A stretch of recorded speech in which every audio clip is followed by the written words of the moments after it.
welcome to another episode of the Ferret 64 podcast with me, your host, Yemmy the Ferret.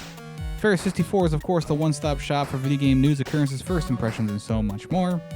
And today we got a nice episode for you. I'm going to talk about some games that I've been playing that came out this past week, and we got plenty of news to go over. First up, we have Slay the Spire 2. I've put a good amount of hours into this game, about 8 hours so far, and I am very much enjoying it. As a person who enjoyed the first Slay the Spire a lot, this one definitely hits a lot of those same positives that the original game had. A nice enemy variety, a randomness factor that doesn't feel super unfair. Like, obviously you can get some bad pulls, like, oh, I don't have any block when I need some blocking. But I think in general, with the amount of relics and cards and stuff, like new stuff you can get in the game, it does even the randomness factor out a bit. They have some new characters in there, like the Regen and the Necrobinder, who are really fun to play with. The Regen he has two different types of energy. One's like your normal energy to play cards, and the other one is like a special energy to play different types of cards. So he's really cool. And then the Necrobinder has a summon with them that can take damage for you, which is pretty cool too. So a lot of cool stuff there. There are some characters you might recognize. The first two characters in the game are the same two characters from the original game. The Ironclad and the Seeker, I don't think that's what she's called. But the Ironclad's like your base, like, oh, I'm macho, gonna beat you up kind of thing. And the other character is like a poison, like kind of quick fight kind of character. And then your robot dude's back with the orbs, who was one of my favorites from the original game too. So if you don't know what Slay the Spire is, it's a roguelike where you build your deck of cards with attacks and skills and stuff like that, and you draw like 6 cards at a time, and you have 3 energy on your character, so you need to use your energy wisely. Do I need to do blocking this round, or can I go on full offensive, or is there a mix that I can do, or is there a skill that I need to unlock right now for this encounter? So yeah, you go up these towers and you get to the final boss, and once you get to the final boss, then it starts the next act in the game, and you go from there. The maps are all random, so you have enemy encounters, question marks, you have the shopkeeper still, there's mini bosses to fight who will give you bonus gold and relics, which will help you on your journey. And then there's also campsites where you can sleep or upgrade a card in your arsenal. And of course, when you die or you quit, you lose everything. But you do gain, through unlocks, you gain new cards, new relics, etc., etc. So there's a lot of things that can go right, but there's also a lot of things that can go wrong in this game, obviously. I mean, it is very random. I've had several runs fail pretty early on simply because I wasn't able to pull enough block, for my character. So, it does have that randomness factor in there. But if you have a bit of a strategic kind of mind, you can work around a lot of these things. There's some moments where it's like, oh, I need the block. This thing's about to do 24 damage. But then you realize, like, oh, I have like 8 poison on it. And with the 24 health that it has, if I do one attack with my sword, I can take that enemy out, and I can worry about the other ones and what they're going to be doing. So I don't need to worry about the one enemy doing 24 damage, or if it is the only enemy, just kill it off, and finish it off. So, you have to kind of think around the types of situations that it gives you. And with the new characters, there's a whole new way of thinking for each of these characters. Each character plays very differently. They have a very different deck and style to them. So it's a lot of fun. I've been really enjoying my time with it. It came out in a really perfect time where a lot of people who are playing Resident Evil or Marathon or whatever, there's a lot of people out there who aren't interested in those two games. They don't want an action game. They don't want this or that. But it came out in a sweet spot here. It's before a lot of the big time indie games that are be coming out. And here we have Slay the Spire 2 already taking the world by storm at this point. I mean, there's millions of people playing this game, and it's easy to see why, because it's so addictive. It's easy to get into. The original game was a big success as well, one of the early indie game successes that I can remember. And it's building off of the formula that the original game set out with, and that formula was already a very, very good formula and pretty fresh, at least for its time. Obviously, there's 1,000 roguelites every year now, and they can't all be winners. But Slay the Spire 2, right now, with my 8 hours of gameplay, is very much a winner to me, and I'm really having my a fun time with it. So if you want to check it out, I would highly recommend you do so. It's about $24 in the shop, and it's definitely worth your time and your money, and you're definitely going to get your money's worth out of the game as well. There's endless replayability to this game. It does get a bit monotonous if you're playing multiple runs in a row with the same character, but if you change things up, use different characters, choose different routes, then the game it keeps you playing for hours on end. So yeah, make sure you check it out. I would highly recommend it. I'm giving it the rare first impressions 2 thumbs up. Check it out. What also came out this week, Marathon, and I did participate in the Server Slam. I didn't get to talk about it last week because the Server Slam literally started on the day that I uploaded the episode, I guess it was the day I was recording the episode. But if you don't know what Marathon is at this point, Bungie's Marathon, as I like to call it, it is an extraction shooter. It's PvPvE, and look, there's a lot of people who are going to crap on this game immediately from the get-go. It's a live service game coming from PlayStation.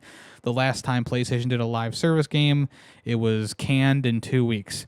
Now, I don't think this game is going to be deleted in 2 weeks, kind of like another game we're going to talk about later this episode.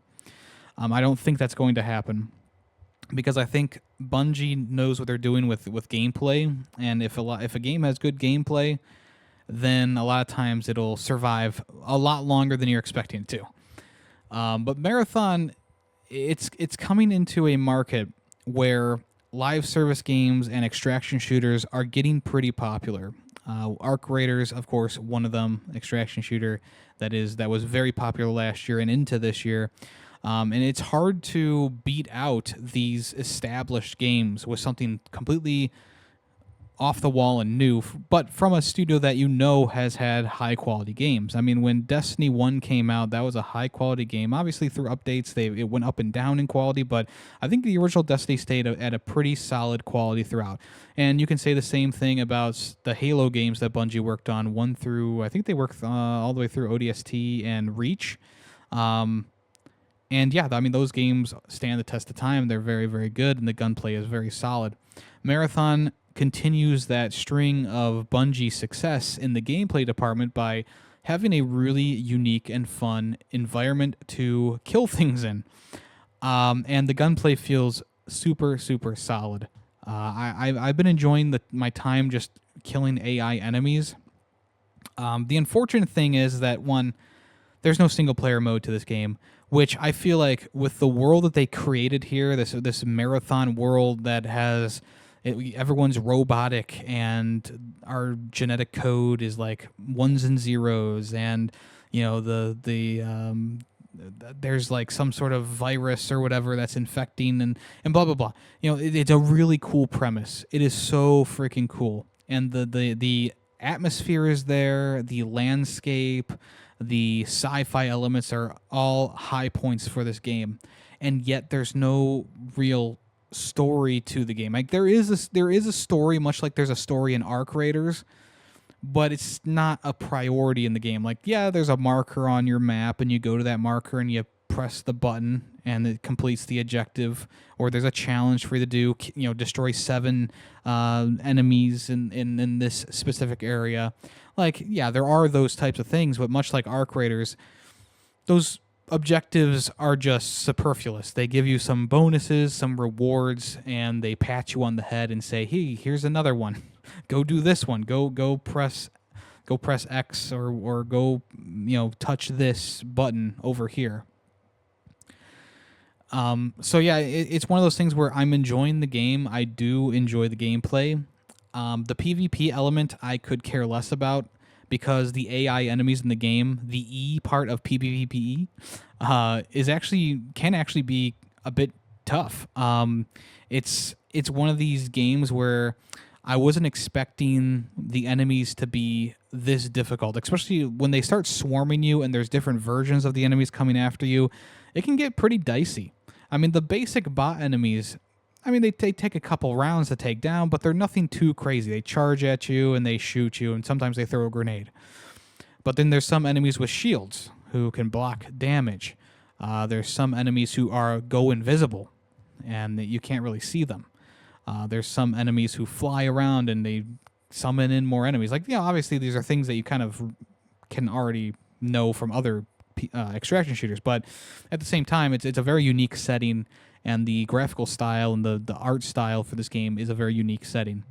And it just makes me wish that there was some sort of single-player element in here where you're going through levels that are meticulously designed and you're getting some story out of this whole thing. Because at the end of the day, even though there are conversations you have with the characters in the game and there are objectives to do, it's really not a story so far. And that's the one thing that's kind of like, I mean, I like the gameplay a lot, but this world is so interesting. Imagine Soros or Returnal, since Returnal has come out.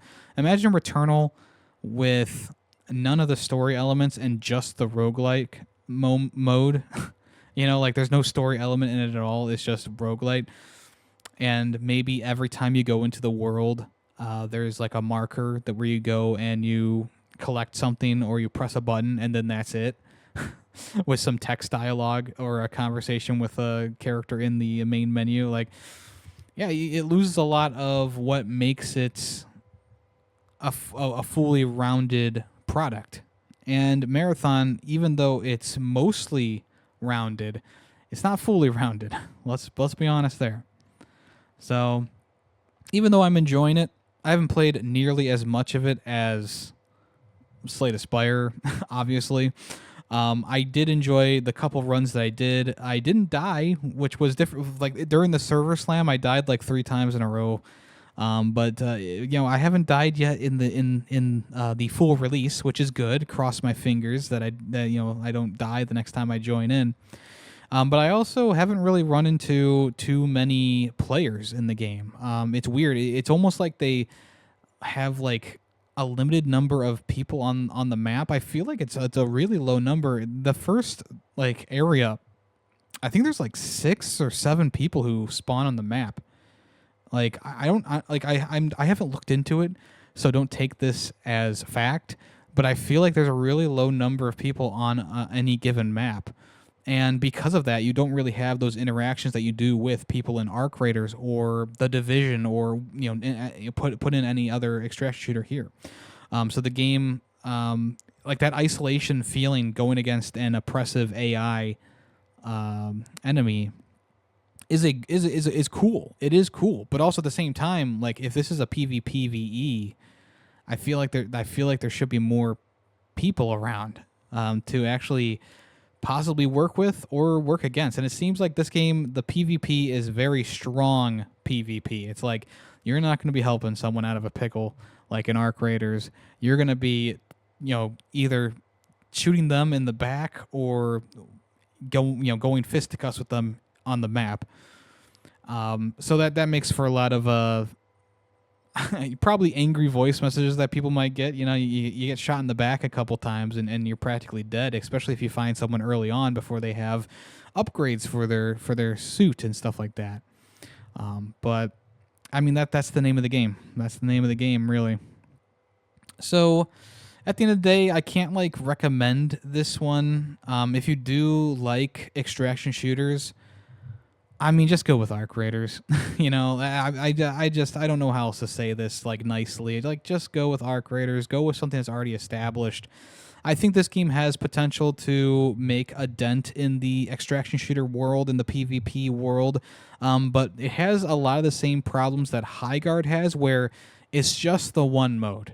It's just an extraction shooter. There's nothing else to it.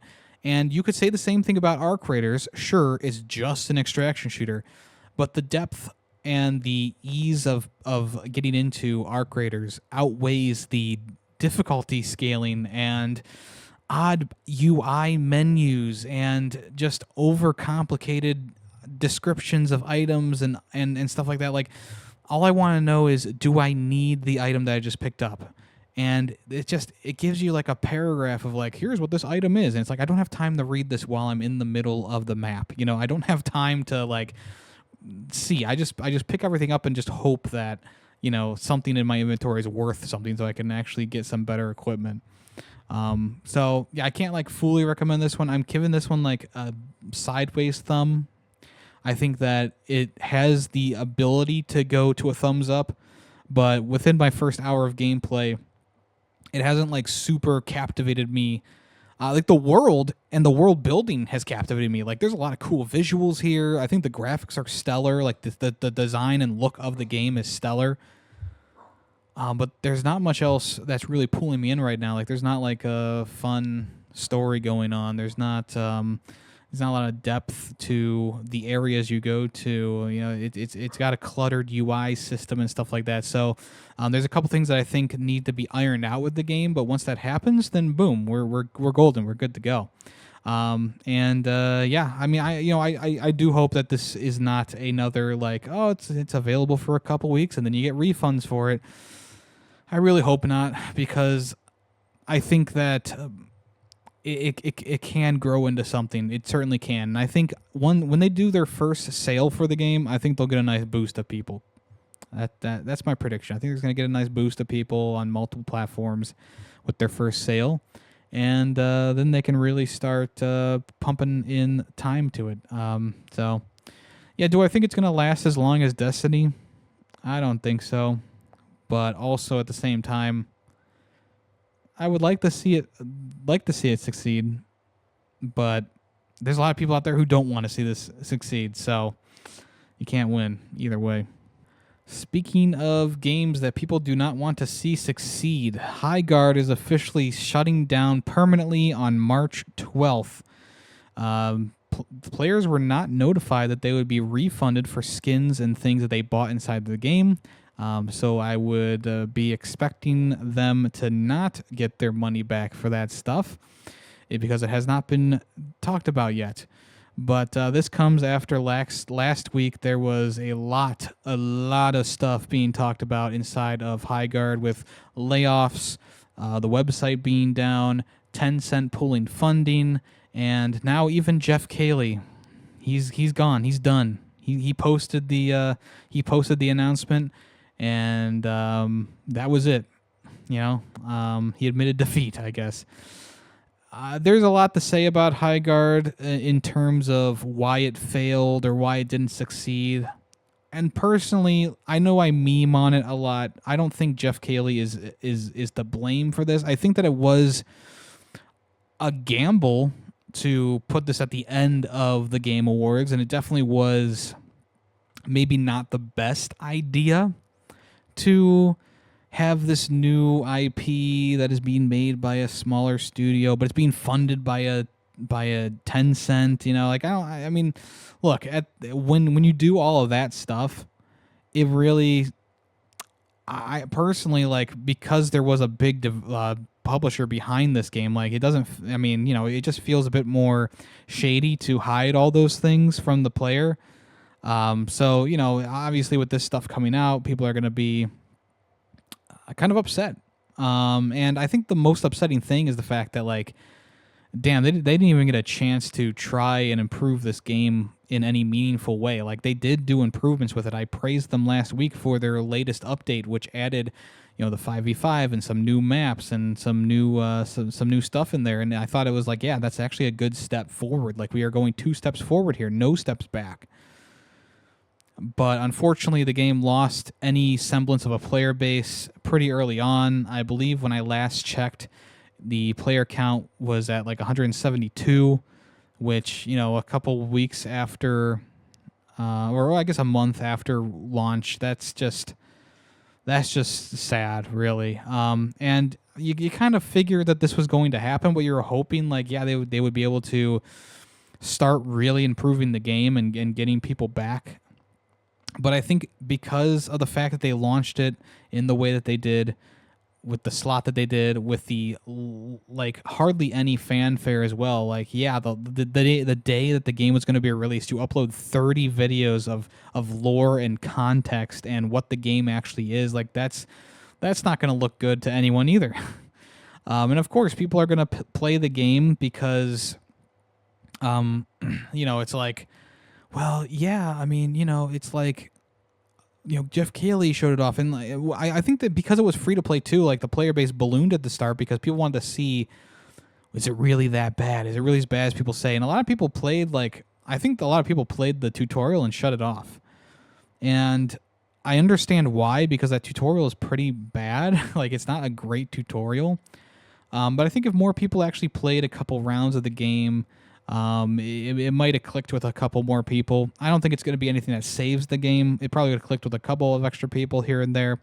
But I mean, obviously, there's a million places that have been talking about Highguard being shut down, and I'm not going to say anything new that's off the wall or whatever. Like, well, whatever. I'm not happy that the game is shutting down. I think that it was. I think that it is a tragedy that this is happening, but also at the same time, there's a lot of people who are like dancing on the grave of this game. And yeah, I mean, I want to clown on Jeff Keighley and whatever too, but also like there's a lot of other people or other companies that deserve more criticism for this. One of them mainly being Tencent. I think that that's a major thing there. But yeah, I mean, yeah, Jeff Keighley didn't help by putting such a big spotlight on it. I feel like if they had this game in the middle of the showcase of the Game Awards, and Jeff could have still been like, I really enjoyed this game. It's from the people who brought you Titanfall and blah blah blah, Apex Legends. It's something a little bit different, but it's really fun, and I really enjoyed my time with it. Like, I think if he did something like that and was more genuine about what the experience actually was, and keep people's expectations in line, I think it could have went over a little bit better. And of course, if that reveal trailer hadn't just looked like a generic hero shooter, I think it would have also been a bit better as well, a bit of better like idea for what the game was going to be. And I mean, this is all hindsight 2020, obviously, but yeah, I feel like they should definitely have launched this game into early access and been straightforward about it being early access, because when you launch a game like this that hardly has any content, has one game mode, a 3v3 game mode, has like 6 or 8 characters to choose from, and the gameplay loop itself is like not super crazy, like good until the raid starts during the match. Like, yeah, it's gonna put up some question marks, and yeah, those question marks turn into uninstalls. Like I did. I mean, I played this game for a month. On and off. It wasn't like a month straight, but I played this game for a month on and off. I put in some time into it, put in some hours, and I genuinely gave it the time of day. And at the end of the day, I wasn't really too crazy about it, and I just went back to playing the endless amount of other games that you can play in this similar genre. I mean, they launched with like, okay, so you think about it, Marvel's Rivals, huge, still huge. There was a big update for Marvel's Rivals, added in Deadpool to the game. Overwatch, they rebrand from Overwatch 2 to Overwatch. They add a ton of new characters, a new season of content comes in, people jump back on that game. It was just not the right time to launch this game. And once again, the hero shooter market is very, very, very saturated right now.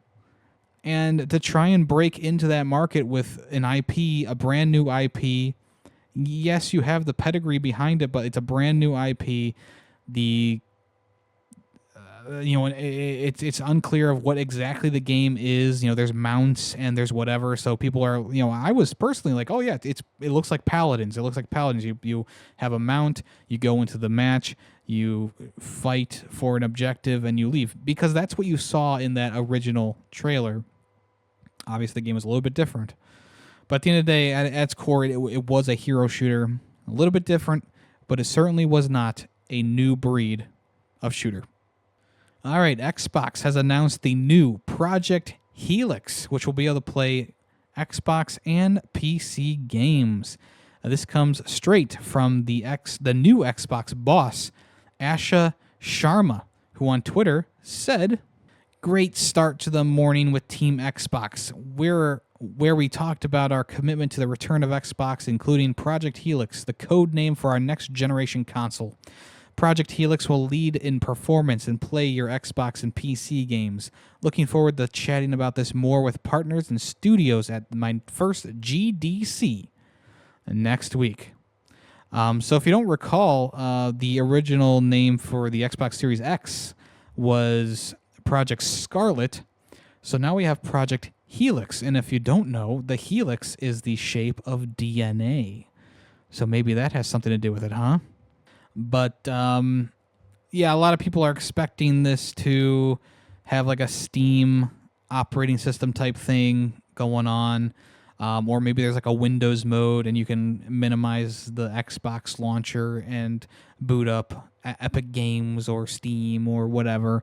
Don't really know exactly what this is going to entail. We'll obviously have to wait for a couple of more bits of information before we can start making true hypotheses, predictions about the console. But it does seem like they are, this Asha person, like I was talking about last week, they were saying they wanted to bring back the console and bring back Xbox to being a brand that people respect. And I mean, this is one way to do it, to bring a new console into the field that has Xbox exclusive games. I think that they will continue to launch a multi-platform throughout the Xbox Series X and S lifespan, I would say. But maybe we'll start to see more actual Xbox exclusives. Now, the thing about that, though, is I don't think they'll ever stop putting games onto PC, especially with the Xbox Game Pass for PC having such a wide-reaching player base or subscriber base. So I don't think that they're going to fully go Xbox exclusive. But it does sound like, to me at least, that there will be Xbox only. Like, you can only play this on Xbox app. You can only play this on an Xbox console. You will not be seeing games come to PlayStation or Switch in the future, which makes sense if you're trying to revitalize your brand.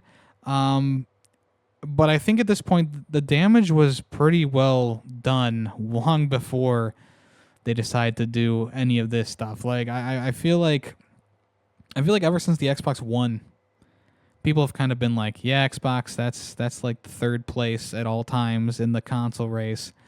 Especially once the Switch was around and it was actually doing numbers. Like, yeah.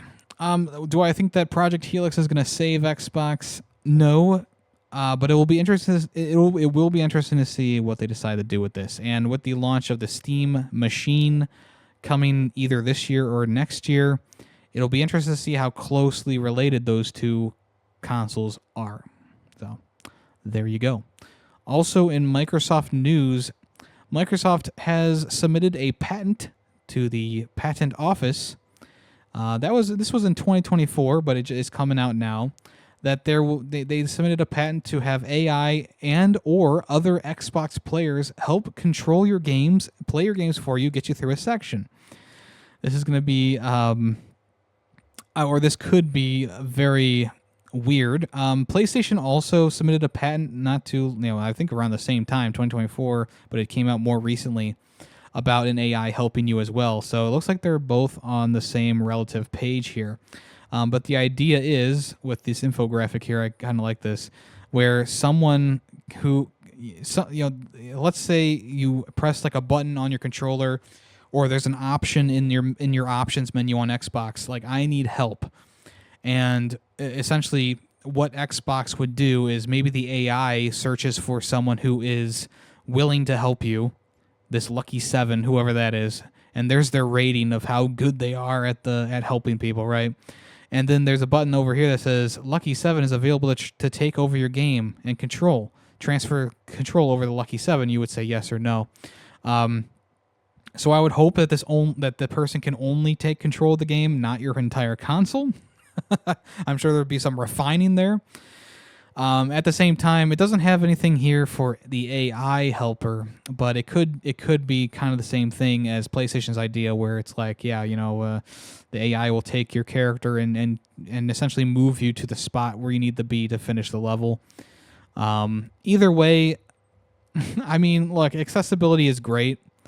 But there's always been this meme going around of like, oh, hey, let me take that controller from you and play the game for you. It's like when you're at your friend's house back in the day. I know, a long time ago now, and you're playing a game like 007 Nightfire, and you're both getting stuck at a section, or one of you is getting stuck at a section during a single player, and you swap off every death, and you're getting stuck, and the other person is like, hey, let me grab that controller from you. I can get through this level. And they do, it's like that kind of feeling. Yeah, I don't know if there's anything if this is going to have any credence to it or anything like that. But as of right now, it is just a patent that they are trying to get through there, and we'll see what happens with that. Okay, there was a Nintendo Indie Direct or Indie Showcase this past week, and I had a lot of fun watching it. But we're just going to go over what games were shown off during the Indie World Showcase here. Blueprints was a shadow drop. It launched the same day as the Indie World Direct. Dench Attack has been confirmed to be coming to the Switch 2. The Midnight Walk is also confirmed to be coming to Switch 2. Moonlighter 2, The Endless Vault, confirmed for Switch 2. Rotwood, this recently came out. I believe it came out the same day as the Indie Direct as well. Mixtape confirmed to be coming to Switch 2. Blighted, which is the next game from the same makers or developers as Guacamelee and Nobody Saves the World. They had a release date for that, and it is coming to Nintendo Switch 2. Dead Zone Rogue and Patatan Ratatan, which is the Patapon spiritual successor. They also announced that was coming to Switch 2 as well. Coming to both Switch 2 and Switch 1, Mini Shoot Adventures. This actually came to PlayStation, Xbox Game Pass, and Switch on the same day. It's been out on PC for a couple of years now, but they finally launched it on consoles. Heave Ho 2, coming from the same people who did Heave Ho, is a party game where you try and build a tower and make it to the top. Woodo is this little adventure game where you put pieces into a 3D puzzle. Unrailed 2 back on track, announced for both Switch 1 and Switch 2. Inconbini also announced for Switch 1 and Switch 2. And Outbound is coming to Switch 1 and Switch 2 as well. And then games just coming to Switch. We have My Little Puppy, which is a game where you play as like this corgi who went over the Rainbow Bridge. It seems like a very sad concept, and I don't know how the game is going to actually play, but I'm kind of there for it. Toem 2, which is crazy that Toem 2 is not getting a specific Switch 2 port, but it is getting a Switch 1 port, Toem 2. And then we have Grave Seasons as well coming to the Switch. So that's pretty much everything that was shown off at the Direct here. I thought it was actually a pretty good Direct, all things considered, like a good indie showcase. Some fun things in there. A few surprises for people who only have a Switch as well, like Blueprints coming to the console on the same day as the Direct. Like that's always fun stuff, But a lot of this was just like, hey, these are just the games that are going to be coming to Switch 1 and Switch 2.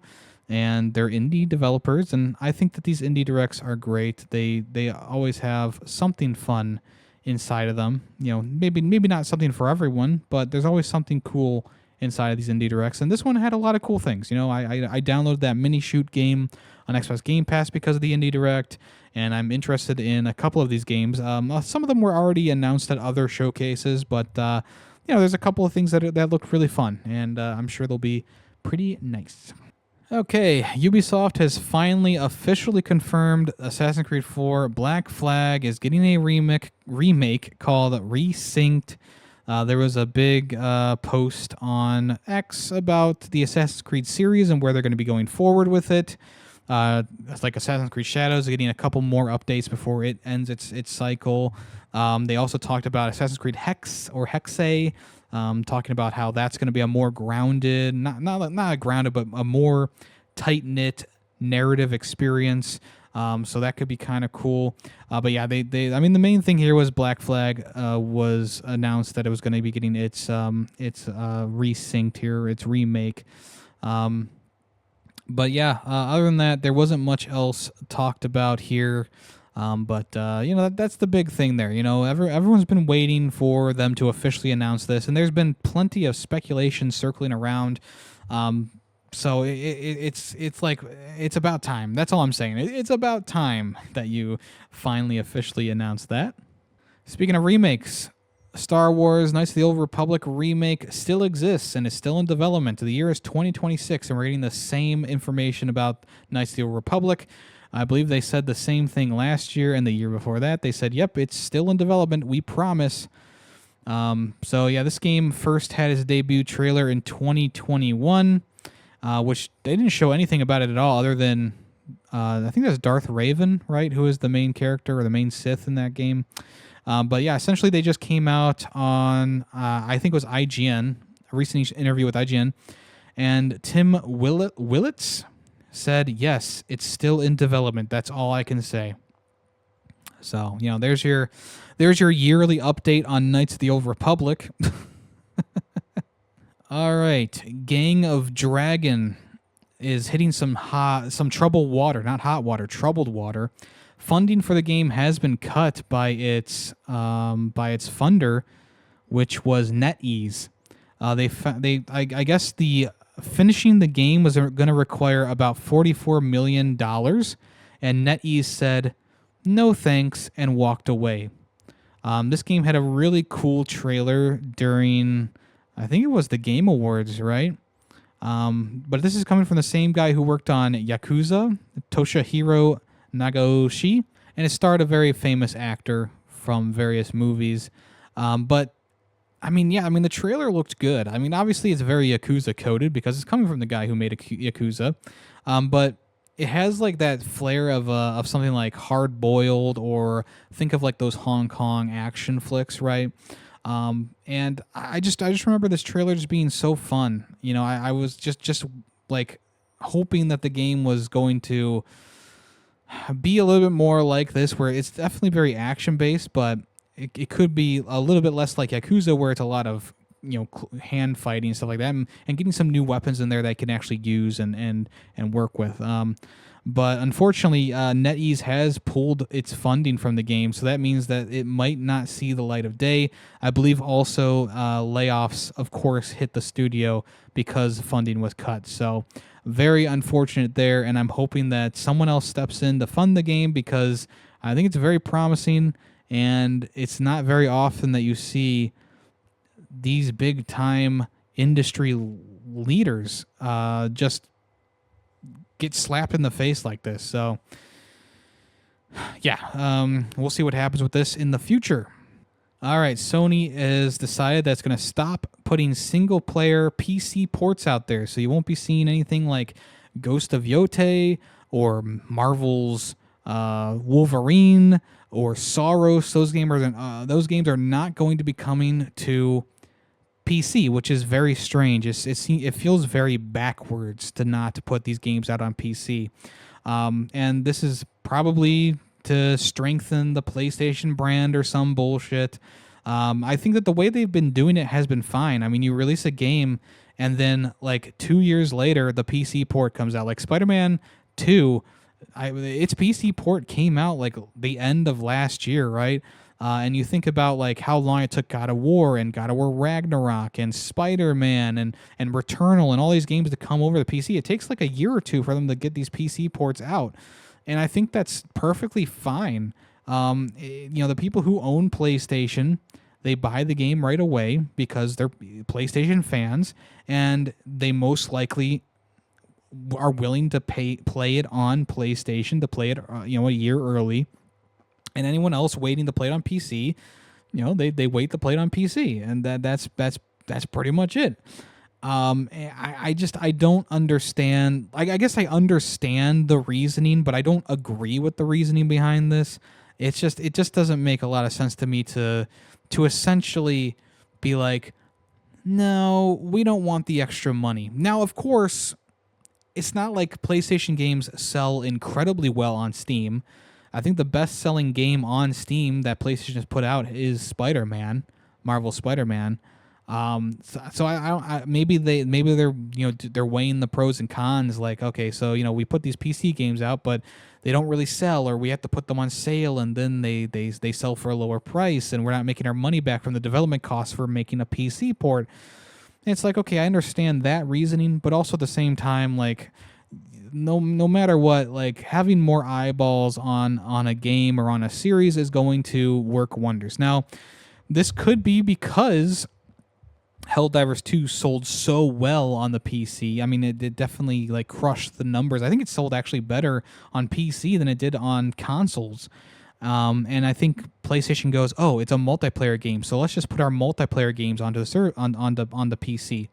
So that's why Marathon's on PC, and the new Marvel fighting game is going to be on PC as well, because those are multiplayer games, solely multiplayer games, and they want the. Obviously, they learned from Concord, right? Was Concord on PC? It was not on PC, right? They learned from Concord. They said we gotta launch these games that are live service, or these games that are online only. We gotta launch them on multiple platforms, or we're just not gonna make our money back, or we're just not gonna be able to continue to fund the servers being up and stuff like that. So, yeah, it's a decision that's like, okay, sure, but also at the same time, like, yeah, you're kind of eliminating a group of people who enjoy your games, but they play them on PC. Now, once again, I know that the PC market isn't crazy for PlayStation, but you know, it's never a bad thing to have more people be able to play your game, in my opinion. But it does seem like a lot of companies, Xbox, PlayStation, they're going back to that Nintendo formula of we need to make sure our exclusives are exclusive so that people buy our product, buy our console, et cetera, et cetera. Because a lot of studios have, a lot of companies have gone away from that. Xbox has been obviously on the multi-platform train for quite a while. PlayStation as well has kind of followed in its footsteps by putting out their games on PC. But where Nintendo has never put their games on? There's never been a Nintendo game on PC. I can't say never because there are offshoots, right? Like Hotel Mario was on a system that wasn't Nintendo. I get it. Obviously there's some asterisks here, okay? But for the most part, any new Nintendo release published by Nintendo is not coming to PlayStation, is not coming to Xbox, is not coming to PC. Unless it's a ROM hack or whatever, right? So it seems like, I mean, obviously, and two, PlayStation and Xbox see how well Nintendo is doing with their formula, and they go, oh, well, if we just do that, we'll make more money. And I just don't know if that'll work. I really don't know if that will work. Nintendo has been so protective of their IP for so long. It's like, well, yeah, no, of course. Nintendo is the Mario console. It's the Zelda console. It's the X, Y, and Z console. Like, of course, they have that longevity of branding. PlayStation, a lot of PlayStation's mascots, minus Ratchet and Clank and Nathan Drake, who isn't really even a mascot anymore because he hasn't had a game in so long, a lot of their mascots are brand new faces to the gaming landscape. I guess Kratos. Kratos is in there too. You have Aloy, who's a newer character. You have the Saros guy. He's already being promoted as like one of the faces of PlayStation. This game hasn't even come out yet. You have Spider-Man. Spider-Man is a face of your console. I don't know if people associate Spider-Man with PlayStation. So yeah, I think like. Yeah, I mean, I don't know where I was going with this, but at the end of the day, I think it's always better to have more people being able to play your game because that just broadens your appeal, right? At the same time, though, I understand only having your IP on your specific console because that makes your console worth more. It makes it worth to invest in a PlayStation. People aren't investing in the Xbox consoles because you can just play those games everywhere else, essentially. But on PlayStation or Switch, there's a lot of games that are only available on Switch or only available on PlayStation, and that's where PlayStation is trying to go again. They're trying to get back to there where it's like, okay, our single-player experiences are tailor-made for the PlayStation console, not for anyone else.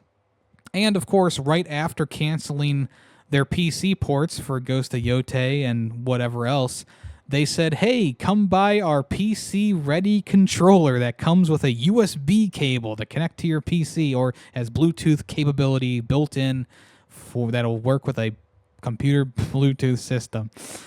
So you can buy this at any of your local retailers. But on X, they said PC gaming elevated. Oops. The DualSense wireless controller is PC-ready, easy setup, epic immersion. You get everything you want, the haptics and the triggers as well. See, I just find it a bit funny that they were like, yeah, you know, we're fuck PC. We don't want our games on PC anymore. But also buy our controller for the multiplayer experiences that we're going to be putting out on multi-platforms. All right, Pragmata had an update this past week. They pretty much just posted a tweet on Twitter that had an image of a hand-drawn piece of paper that had the release date for the game scribbled out, and instead they had April 17th in its spot instead of the 24th. So that's a whole week early for Pragmata, which is probably a good idea. I think that the space in April is a bit crowded, but you know, kind of getting away from some of those other releases will be good for it. And like I said, Saros is coming out on April 30th, so that puts a little bit more space between the game and Saros, which is a good thing. I think that'll be a good thing. The demo for the game was really well received. You know, I think people really were enjoying it. So hopefully the game does well. I mean, this is a new IP. I hope it does well, and I'm excited to play it. I think that it'll be a fun game. And that's all I got to say about that. Okay, Let It Die is officially ending its online services after 10 years, but you'll still be able to play it, but there's a bit of a hang up because you'll have to buy the offline edition of the game. So what is Let It Die? Let It Die was an open world PvPvE Souls-like game that came out during the PS3 era. And its sequel recently came out, which took that same formula but made it free to play once again. And I haven't really heard anything good about Let It Die Inferno. In all honesty, I didn't even pick it up or play it. But the offline edition of Let It Die will be available sometime in the future. The Let It Die free to play version of the game is going to end services on September 1st. The online servers are going to be switched off. So launching in fall, Let It Die Offline Edition will come out, which will allow you to play the game offline instead of online. So I'm sure a lot of things need to be tweaked with the game. So I understand them putting it out for a price tag, but hopefully it's something cheap, like $10 or something like that, you know. Yeah, so I guess if you already have the game, you'll be able to download the new version as an additional downloadable content package rather than a full game. So that could also reduce the price as well. So yeah, Let It Die is I mean, it was fun for what I played of it. Like I don't remember having like too fond of memories for it, but it was kind of fun. I like the main like skeleton character with the hypnosis glasses. Like I thought that was a fun aesthetic for the game. Also, like he skateboards and stuff like that. But the game itself was a pretty mediocre Souls-like game at the end of the day. But yeah, it had its moments, I suppose. I didn't play enough of it to like really get into it. But I might pick this up just to see, what's happened to the game since it came out. But I'm still not interested at all in Let It Die Inferno. So you can cross that off your list there.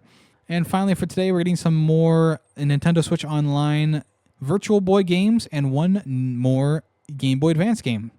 So we're getting Mario Tennis, Mario Clash, both of those for Virtual Boy, and we're getting Mario vs. Donkey Kong on the Game Boy Advance, the original version of that game, which is pretty cool. You know, we got the remaster of Mario vs. Donkey Kong, which was fun. I enjoyed that, but it's also cool to see the original version of the game in its original form come out as well.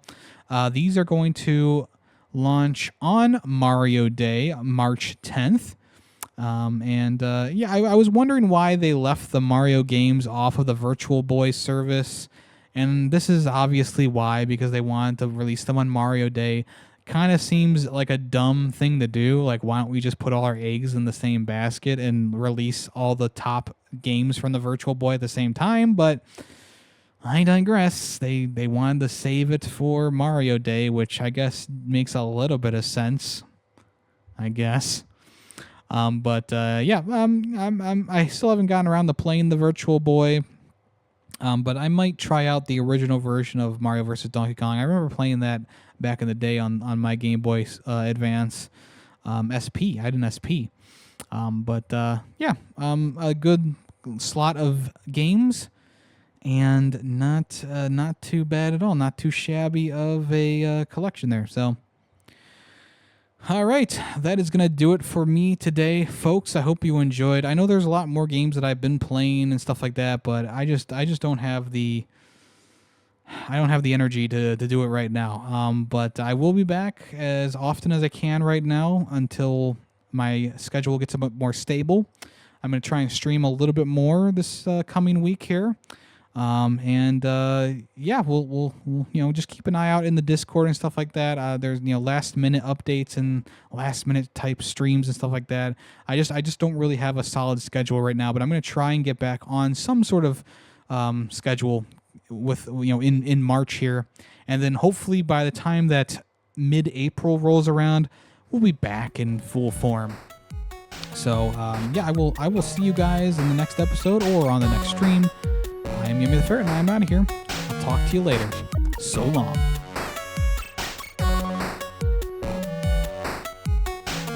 The Ferret 64 podcast is owned and edited by Yemmy the Ferret. Sound clips included during the podcast were made by Yemmy the Ferret. The Ferret 64 logo was made by Player2P2. The intro and outro music was made by Gail Laliot on Fiverr. News sources include PushSquare.com, NintendoLife.com, and PureXbox.com. All opinions are my own.